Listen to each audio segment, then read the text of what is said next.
Oke guys, welcome back to Daily Charting with Toshi, di mana kita akan daily chart your favorite cryptocurrencies. Oke, dalam 24 jam terakhir, cryptocurrency market terkoreksi lagi, ya sebesar 0,58%. Dengan total market cap mencapai di 1,27 triliun US dollars. Dan kita bisa lihat untuk Bitcoin masih hijau dalam 24 jam terakhir sebesar 0,29% dengan harga di 29.600-an. Tetapi yang lebih menggemparkannya adalah Bitcoin daily close-nya jam 7 pagi tadi di atas dari 30.000. Ya, jadi apa yang terjadi kita akan bahas di belakang, ya. Dan untuk Ethereum dia turun sebesar 1,8%. Lalu untuk BNB dia turun sebesar 2,31%, berarti ke-reject oleh 300 ya kemarin.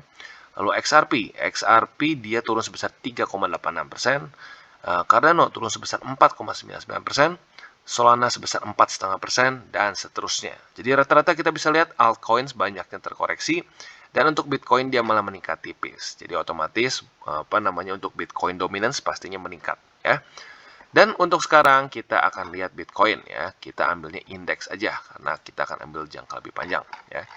Kita lihat bahwa sekarang ya daerah 29.400 sampai 30.000 adalah sebuah struktur support yang kemarin sebenarnya tertembus pada tanggal 11 Mei ya. Lalu kita bisa lihat setelah 11 Mei di sini nyaris terjadi, ya bisa dibilang nyaris terjadi ya, karena dia turun parah tetapi nge-wick. Artinya apa? Para buyers banyak yang membeli harga Bitcoin dari harga sekitar ya 24 ribuan ya atau 25 ribuan sampai akhirnya dia daily close lagi di atas dari 28.000 ya. Tentunya ini menunjukkan bahwa para buyer sudah siap untuk ya membeli atau bought the dip ya. Nah, tetapi yang bikin concern yang sudah gua bahas juga di DCWT kita sebelum-sebelumnya adalah di sini tanggal 13 Mei alias kemarin lusa. Di mana kita bisa lihat bahwa dia sangat jelas ke-reject oleh daerah 30.000 ya. Dan seperti yang gue bilang ada kemungkinan bisa ke-reject dan lanjut lagi turun. Tetapi yang mengagetkan adalah pada hari ini, ya, atau tepatnya pada jam 7 pagi tadi, Bitcoin berhasil close daily di atas dari 30.000. Ya. Jadi tadi pagi dia close di 30.000 lebih 41 dolar. Ya. Nah, jadi apakah ini jangan-jangan adalah pertanda reversal untuk Bitcoin? Ya. Nah, yang lebih penting adalah kita lihat pada daily close hari ini. Ya, karena seperti yang gue sudah bilang sebelum-sebelumnya, ya, arguably yang lebih penting daripada close daily di atas dari sebuah resisten adalah retestnya.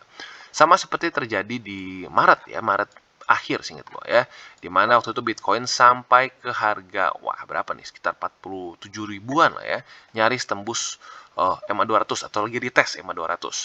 Tetapi yang kita ingat ada di situ dia sudah berhasil weekly close di atas dari bull support band. Tetapi gue bilang jangan terlalu senang dulu ya, retest yang lebih penting. Dan apa yang terjadi? Retestnya gagal dan tembus sampai sekarang di bawah dari 30.000 ya. Maka dari itu, sama juga dengan hari ini ya. Kalau hari ini Bitcoin bisa retest dan lanjut lagi ke atas, dia bisa daily close di atas dari 30.000. Nah, itu menunjukkan bahwa momentum dari Bitcoin kembali lagi kuat. Nah, jadi kita lihat nih pada hari ini, apakah dia tetap berhasil mempertahankan support ini ya, dari daerah 29.400 sampai 30.000 atau dia akan kembali jebol ke bawah ya. Dan selain dari itu kita lihat juga indeks dolar ya. Untuk indeks dolar sepertinya dia masih cukup kuat momentumnya ya. Jadi ya ada koreksi, tetapi kita bisa lihat dia masih jauh ya, masih cukup jauh di atas dari 104,20. Ya, jadi ini menunjukkan bahwa dia masih membuat satu higher high ya. Dan ya baik lagi seperti yang gue bilang ya, kita sulit ya, secara sejarah sulit untuk kita bisa parabolic bull run apabila DXY sedang kuat ya. Kita ambil contohnya dari sebelum-sebelumnya ya, kita ambil weekly biar lebih kelihatan mudah ya. Di 2020 ya, Maret 2020 di sini kita lihat bahwa indeks dolar menguat dengan luar biasa. Dan yang terjadi apa dengan Bitcoin di Maret 2020? Kita bisa cek Maret 2020 pindah ke weekly ya. Di sini kita cek boom ya, COVID crash. Dia crash sampai ke MA200 weekly. Dan apa yang terjadi setelah itu? Indeks dolar melemah dan akhirnya masuk ke bear market. Ya, dia turun sampai angka terendahnya itu sekitar 89. Dan kita lihat apa yang terjadi ya dari Maret sampai ke Januari 2021.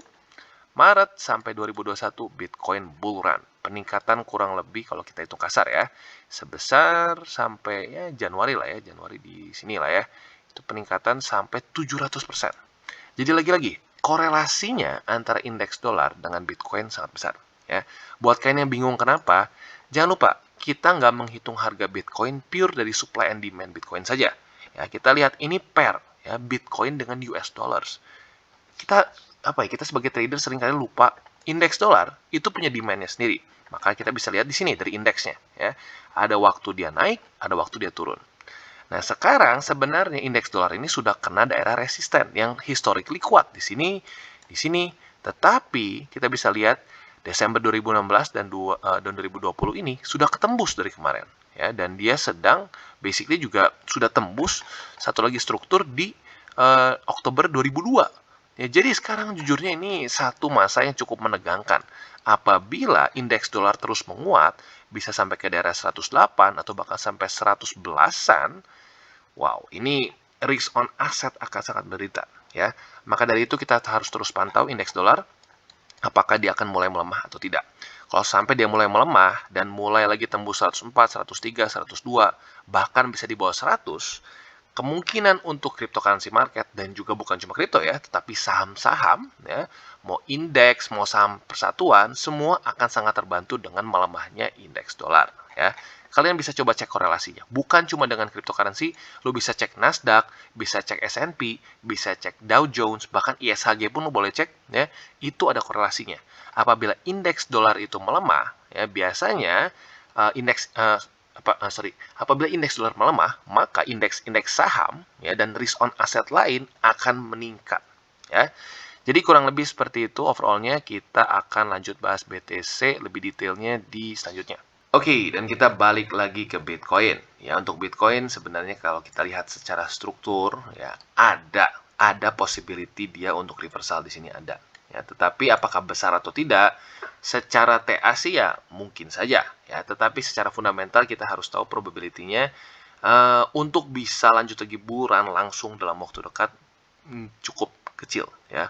Karena kenapa? Lagi-lagi ya, di XY masih terus menguat, the Feds masih terus hawkish ya. Kalau kalian sudah sering dengar tuh ya, ada terms don't fight the Feds ya, karena ya saat the Feds melakukan terus peningkatan interest rate, lu coba cek semua risk on asset dari zaman dulu sampai sekarang, ya terus kena selling pressure ya.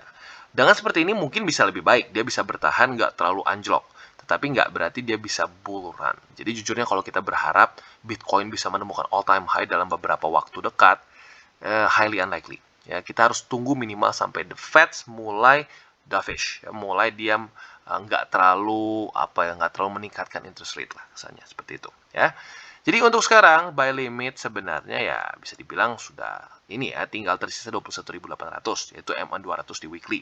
Ya, tetapi sekarang kita bisa lihat, andaikan kalian risk taker, ya kalian agresif, mungkin bisa pertimbangkan daerah 29.700-an atau kalau sekarang ya berarti buy di market harganya ya. Dengan apa? Dengan pertimbangan ini bounce. Kalau sampai ini bounce di sini ada kemungkinan ya kita bisa profit tentunya ya. Tapi lagi-lagi masuknya kalau ke daerah sini adalah high risk dalam kondisi sekarang tentunya ya. Oke, jadi kurang lebih seperti itu untuk Bitcoin. Bagi kalian yang tertarik untuk akumulasi Bitcoin dan altcoins lain, jangan lupa bisa menggunakan link reflektor di bawah. Dan satu lagi, jangan lupa juga bahwa DCWT ini bukanlah financial advice. Dan yang kedua, ini tujuannya adalah untuk edukasi dan membiasakan para subscriber gue untuk bisa charting. Oke, dan selanjutnya AVAX. Untuk AVAX kita bisa lihat bahwa jujurnya volumenya melemah ya. Volumenya melemah dari tanggal 13 Mei. Dan kemarin ya bisa dibilang ini masuknya lebih ke apa ya, dia pola yang menunjukkan dia ada kebingungan. Dimana pada tanggal 13 Mei-nya dia membuat inverted hammer, sekarang dia membuat hammer. Ya, jadi market masih bingung untuk AVAX. Karena lagi-lagi ya, buat kalian yang nggak tahu, AVAX ini secara network mulai dekat dengan Luna dan mulai terconnected kemarin. Makanya kalau kita lihat AVAX ini adalah salah satu aset yang dropnya cukup signifikan pada weekly ya. Kita bisa lihat dia dropnya itu terendahnya sampai ke 59% atau 57% ya. Sekarang sekitar 36%. Kenapa? Karena lagi-lagi AVAX secara network cukup dekat dan sudah ada beberapa project yang terconnected dengan Luna. Sekarang basically apapun yang terconnected dengan Luna itu akan ketarik lebih dalam. Itu disebutnya contagion effect. Ya, bahkan sampai Bitcoin pun ikutan ketarik walaupun nggak sebesar si AVAX ya. Jadi untuk AVAX sekarang tentunya ada dua kemungkinan. Ya, yang pertama adalah ini mungkin menjadi daerah supply, ya, menjadi daerah supply di mana dia akan lanjut lagi membuat lower low. Atau kemungkinan kedua adalah dia malah ini bisa menjadi daerah demand yang mungkin pelan-pelan bisa membuat higher high, higher low, higher high, higher low. Tapi secara probability kemungkinan besarnya lebih yang pertama, ya, yaitu adalah ini menjadi daerah supply dan pelan-pelan lanjut lagi turun. Karena ya bagi seperti yang gue bilang, ya, BTC saja sedang dalam posisi yang cukup tinggi resikonya. Apalagi alts, ya, jadi alts tentunya akan lebih tinggi, ya. Dan untuk buy limit terakhir untuk AVAX tentunya kita tahu masih ada di daerah $9 lebih 50 $9 lebih 45 sen, ya. Di mana ini adalah summer low dari Juli 2021. Ya, jadi bisa dibilang walaupun AVAX hancur-hancuran begitu, ini seperti babak belur, tetapi pada faktanya AVAX ini belum kena summer low. Ya, jadi balik lagi perspektif, ya, kadang-kadang kita melihat pokoknya cuma minusnya berapa persen, tetapi secara struktur sebenarnya AVAX masih cukup bertahan, ya. So, kurang lebih seperti itu untuk AVAX, ya. Jadi kalau gue pribadi dalam kondisi seperti ini tidak akan melakukan apapun, ya. Kita akan tunggu apa yang terjadi. Dan kalau menurut gue secara probability sekarang lebih menuju ke ini daerah supply, di mana nanti dia akan lanjut lagi turun, ya. Jadi kurang lebih seperti itu untuk AVAX. Oke, dan selanjutnya kita masuk ke BNB. Dan untuk BNB, ya, not bad, ya. Tetapi di waktu bersamaan kita harus lihat pada faktanya sama seperti AVAX, ya, volume dia berkurang dari tanggal 13 Mei, ya. Dan dia bisa dibilang walaupun oke lah, ya, dia membuat hammer, ini menunjukkan bahwa para buyers masih lebih menang dibandingkan sellers dari week-nya di sini. Tetapi kita bisa lihat bahwa BNB masih belum berani retest daerah Fibo resistance di sini, ya. So, for now dia sepertinya terjebak antara price range 308 dengan 265, ya. Dan di waktu bersamaan kita bisa lihat bahwa bisa dibilang daerah 300 juga ini mulai berubah menjadi resistance sepertinya, ya. Dimana kemarin di sini dia sempat nyaris retest 298, lalu hari ini 298 juga lagi, tetapi kembali turun. So for now, untuk kalian yang ingin akumulasi BNB, tinggal tersisa satu sebenarnya, ya, yaitu di daerah $263,6 saja. Karena kalau sampai sudah tembus dari sini, berarti BNB sudah tembus summer low 2021, ya. Dimana kalau sampai itu sudah tembus, secara struktur tentunya ya lebih masuknya ke wait and see, ya. So, untuk sekarang, baik lagi gue ingatkan buat kalian yang ingin averaging BNB bisa pertimbangkan di daerah $263,6. Tapi gue ingatkan sekali lagi, ini bukan daerah all-in, ya, lagi-lagi ini adalah untuk daerah averaging. Dan ingat bahwa dalam kondisi seperti sekarang, altcoins, ya, apapun altcoinsnya bahkan termasuk Ethereum, resikonya akan cenderung lebih besar daripada Bitcoin. Karena dari apa? Resiko market cap. Oke, dan selanjutnya kita masuk ke Solana. Untuk Solana, kita bisa lihat bahwa pada tanggal 13 Mei dia berhasil menembus resisten Fibo di sini, ya. Dan walaupun masuknya jujurnya nggak meyakinkan, ya, dan close-nya juga ya kita bisa lihat nggak terlalu bagus. Week-nya cukup panjang dan cukup ketekan dia, ya. Tetapi uniknya pada tanggal 14 Mei kemarin kita bisa lihat bahwa dia mulai retest ini sebagai resisten dan berhasil dia bounce di daerah ya 47 walaupun week-nya cukup dalam, ya. Nah, ini menunjukkan bahwa mungkin ya ini bisa menjadi satu support baru untuk Solana. Tetapi di waktu bersamaan kita harus lihat secara struktur besarnya masih jelek, ya, masih membuat lower low dan lower high. Kita bisa lihat di sini high, lower low, lower high, lower low, dan ada possibility ini pun bisa menjadi lower high, ya. So, ingat jangan sampai terlalu overconfident dulu, ya. Karena baik lagi untuk struktur dia sudah tembus dia sudah tembus dari sini. Sebenarnya kalau kita ngomong masih ada summer low di sini, ya. Summer low itu ada di daerah biar lebih pas, ya. Kita zoom in dulu. Berarti di daerah sini, ya, sekitar MA200 waktu itu. Yaitu di daerah $23. So, sebenarnya masih ada satu lagi posisi aneka sampai drop. Ya, tetapi bisa dibilang masih cukup jauh. Basically kalau sampai ke daerah $23, ini drop sekitar 50%-an lebih, ya. So, untuk sekarang jadinya kita wait and see dulu. Mau averaging di sini boleh, tapi akan gue masukkan ke kategori very high risk, ya, karena lagi-lagi hanya Fibo saja biasanya nggak terlalu kuat. Bisa nggak mantul? Pernah terjadi, ya, tapi bisa dibilang secara statistik nggak terlalu sering mantul di Fibo doang, ya. Biasanya perlu dicampur dengan moving average, structure, dan lain-lain, ya. So, buat kalian yang ingin untuk akumulasi Solana di daerah $48 atau ya tepatnya sekitar 48 aku kita buletin, ya, bisa pertimbangkan di situ. Tapi masuknya ke high risk, atau bisa dibilangnya masuknya ke very high risk. Oke, dan selanjutnya kita masuk ke Ethereum. Dan untuk Ethereum kita bisa lihat bahwa volumenya jelas nggak terlalu kuat ya. Dan kalau kita lihat basic ini ada kemungkinan ya sama seperti AVAX ya. Coba kita cek. Ya, sama seperti AVAX. Ada kemungkinan mereka membuat daerah supply di sini ya. Daerah supply dan lanjut lagi turun kemungkinan ya. So, untuk Ethereum sendiri gue pribadi lebih ke stick ke 1780 for now ya. Dan ya walaupun balik lagi ya, ini daerah supply bisa saja jadi gagal dan lanjut lagi ke atas apabila Bitcoin mungkin bisa tetap bertahan di atas dari 30.000 ya. Dia mulai mantul di daerah 30.000 ya, ini menjadi sebuah support dan dia mulai ke daerah 31, 32 dan seterusnya. Mungkin retest MA20 di daily, mungkin Ethereum akan juga mengikuti Bitcoin. Tapi kalau dari demand-nya dia sendiri, gue lihat kemungkinan besar ini bisa menjadi daerah supply dan lanjut lagi ke daerah 1780. So, for now untuk Ethereum ini bisa dibilang ini juga averaging terakhir untuk Ethereum ya. Karena lagi-lagi ini adalah summer low 2021. Ini adalah struktur yang cukup penting.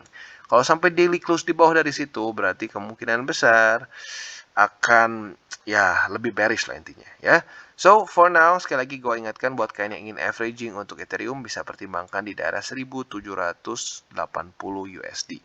Oke, dan selanjutnya untuk Matic. Ya, untuk Matic sayangnya lebih bearish dibandingkan yang lain. Ya, dimana kita bisa lihat pada tanggal 13 dan tanggal 14 Mei dengan sangat jelas dia di-reject oleh daerah 68 sen. Ya, jadi ya ini cukup rapih jujurnya kalau mau kita ngomong ya, kalau secara TA tentunya ya. Tembus pada tanggal 11 Mei, nyaris kapitulasi lebih parah lagi pada tanggal 11-nya. Dia mulai retest lagi, tanggal 13-nya retest lagi daerah si resisten ini.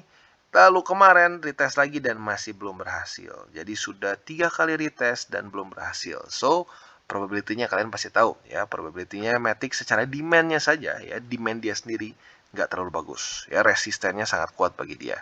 Jadi kemungkinannya akan lanjut membuat lower low. So, untuk sekarang Matic gua masuknya lebih ke wait and see karena kita lihat struktur summer low sudah jebol ya. Jadi gua ulangi lagi untuk Matic gua lebih baik sarankan kita tunggu dulu ya, kita tunggu sampai demand dari BTC mulai baik lagi dan Matic ikutan ketarik. Karena dari sekarang kalau kita lihat dari demand-nya dia sendiri nggak terlalu kuat ya. Jadi untuk sekarang kurang lebih seperti itu ya. Kita bisa pertimbangkan lagi apabila Matic mulai bisa tembus dan follow through ya dan mantul lagi di daerah sini. Selama dia masih belum ada tembus dan follow through, gua akan stay away dulu dari Matic karena lagi-lagi secara struktur sudah tembus dari summer low 2021. Oke, dan yang terakhir kita bisa lihat Cardano. Dan untuk Cardano kita bisa lihat juga ya, oke, I guess ya, quite okay. Dia masih bisa bertahan di atas dari 44 sen. Tapi tidak ada peningkatan yang signifikan, volume juga terus berkurang. Jadi lagi-lagi kategorinya masuk seperti AVAX dan Ethereum, di mana mereka kemungkinan membuat daerah supply untuk lanjut membuat lower low. Ya, tapi minimal masih ada support di sini. Ya, andaikan dia mulai ada selling pressure lagi, semoga saja Cardano bisa mantul lagi di daerah 44 sen. Ya. So, untuk sekarang, Cardano tentunya masih sama buy limit terakhirnya di daerah 44 sen. Dan kalau untuk Cardano, ya jelas summer low sih sudah hancur dari kapan ya. Dia salah satu altcoins yang udah jebol duluan secara harga ya. Jadi kurang lebih untuk Cardano seperti itu ya. Dan andaikan sampai Cardano tembus dari 44 sen dan daily close di bawah dari situ, tinggalkan dulu ya. Karena mau tidak mau, suka tidak suka, secara TA belum worth it. Ya, kita harus tunggu sampai minimal dia stabil di satu harga ya, dan menurut gua kestabilan dia itu purely 100% sekarang berharap dari BTC ya, karena kalau kita lihat dari demand-nya sendiri nggak terlalu besar. Retailers dan para ya mungkin ya lebih tepatnya retailers ya, mereka mulai seperti kehilangan appetite untuk invest di Cardano ya, dan sebenarnya ya oke juga, make sense karena kenapa, secara TA it's looking really bad ya. Basically sejak ya Agustus 2021 terus membuat lower low, lower high, lower low, lower high terus sampai sekarang ya. Jadi balik lagi untuk Cardano, bagi kalian yang tertarik untuk averaging ya bisa pertimbangkan di daerah 44 sen. Anda akan tembus lagi udah ya.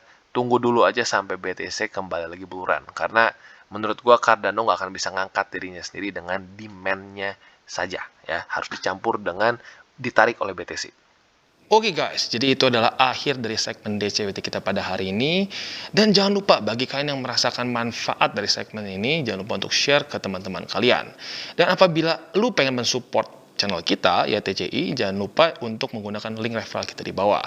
Nggak wajib, ya, tetapi apabila lu menggunakan link referral kita di bawah, ada macam-macam, ya, dari Bybit, Huobi, Maxi, toko kripto, dan banyak lagi, ya.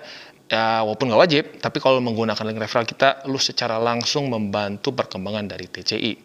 Dan satu lagi, jangan lupa juga untuk join Telegram group kita, di mana kita bisa ngobrol-ngobrol santai mengenai dunia cryptocurrency secara dua arah. So, jangan lupa untuk like, subscribe, click the bell icon, and see you on the next video.